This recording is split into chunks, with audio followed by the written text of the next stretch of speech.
안녕하십니까. 87연구소 방송 묵계 이상원입니다. 오늘은 아무 이유 없이 발목이 부었을 때 부종을 치료한 사례에 대해서 방송하겠습니다. 그리고 쿨파스와 핫파스를 어떨 때 써야 하는지에 대해서도 알아보겠습니다. 전날 아무 일도 없었는데 자고 일어나 보니 발목이 퉁퉁 부어있고 통증까지 있다면 얼마나 황당할까요? 여러분들은 그런 일을 겪으신 적이 없겠지요? 그런데 제 지인이 어이없게도 이런 일을 실제로 겪었습니다. 발목 부종과 통증을 어떻게 치료했는지 그리고 그 이유가 무엇인지 한번 추정해 보겠습니다. 제 지인은 넘어진 것도 충격을 받은 것도 운동을 심하게 한 것도 걷다가 발을 잘못 디뎌 접질려진 것도 또 원래 발목이 안 좋았던 것도 아닙니다. 그런데 잠을 자고 일어나 보니 글쎄 이 왼쪽 발목이 퉁퉁 부어 있다지 뭡니까? 통증도 매우 심하다고 하고요. 걷기조차 힘들 정도여서 한의원에 가서 침을 맞고 하루 정도 지나니 조금은 가라앉았다고 합니다. 그런 이야기를 듣고 며칠 지난 뒤에 만났는데 아직도 통증과 부기가 남아 있었습니다. 세상에 원인 없는 결과는 없겠지요.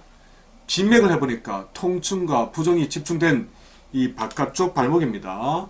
이 바깥쪽 발목을 지나가는 담경락에 열이 가득했습니다. 그럼 부종과 통증은 담경락의 열증과 관련되어 있을 가능성이 매우 높습니다. 그런데 이 열은 왜 생겼을까요? 대화를 해보니 열 태우면 모금 체질인데 발목에 문제가 생기기 전에 하루가 멀다 하고 술을 많이 마셨다고 합니다. 그게 원인이었겠죠. 잦은 음주로 인해서 간담에 열이 찼던 것입니다. 태음인은 간담에 열이 많고 강한 체질인데 술로 인해 이 담, 쓸개에 더 많은 열이 쌓였던 것이죠. 그리고 담 경락 중에서도 이 발목에 열이 집중적으로 몰리면서 조직을 자극해 부종을 일으켰고 또 그 열로 인한 자극으로 통증까지 발생한 것으로 추정되었습니다. 이럴 때는 고민할 필요도 없이 담의 열만 빼줘도 증상이 즉시 개선됩니다. 그리고 담의 열을 강하게 빼는 침법을 환부 반대쪽, 자, 보통 우리 좌배우치랍니다. 이 왼쪽 발목에 문제가 있으면 오른쪽에 침을 넣습니다. 환부 반대쪽에 왼쪽이니까 오른쪽이죠. 오른쪽 수위침혈을 이용해 찔렀습니다. 그런 후에 치료과가 있는지 확인하기 위해 일어나서 바로 걸어보겠습니다. 통증이 바로 사라졌다고 합니다. 지인은 놀라는 표정으로 저를 쳐다보면서 너무 신기했습니다. 그분 말씀이 지금까지 저희 실력을 막연하게만 생각했다고 합니다. 그런데 이처럼 직접 겪어보니 명의가 확실한 것 같다고 하더군요. 쑥스럽지만 잠시 제 자랑을 했습니다. 양해해 주시면 고맙겠습니다.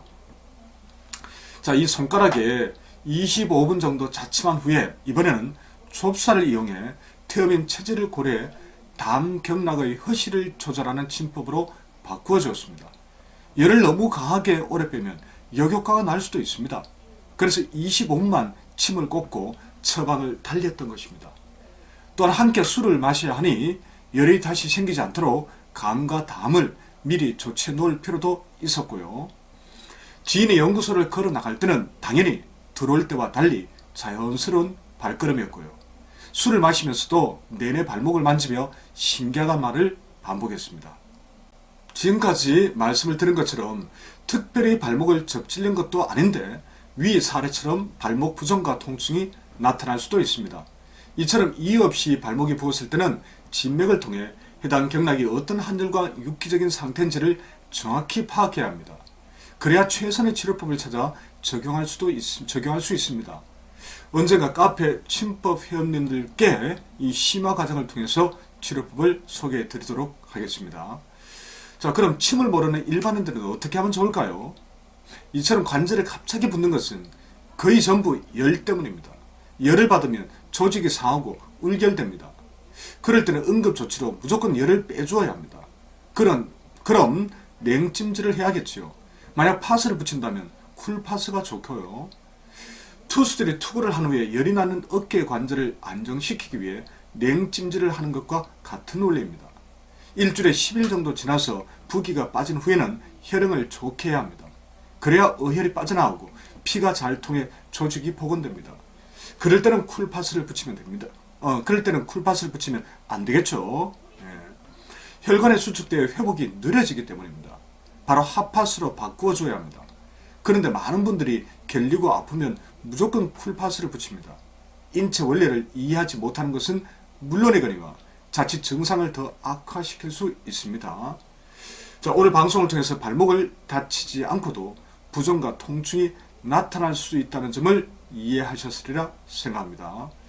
그리고 발목을 포함해서 갑자기 통증을 동반한 부종이 나타났을 때 어떤 팟을 써야 할지에 대해서도 정리가 되셨을 겁니다. 기억하셨다가 나중에 꼭 활용해 보시기 바랍니다. 다음 시간에도 좋은 정보를 갖고 만나 뵙도록 하겠습니다. 고맙습니다.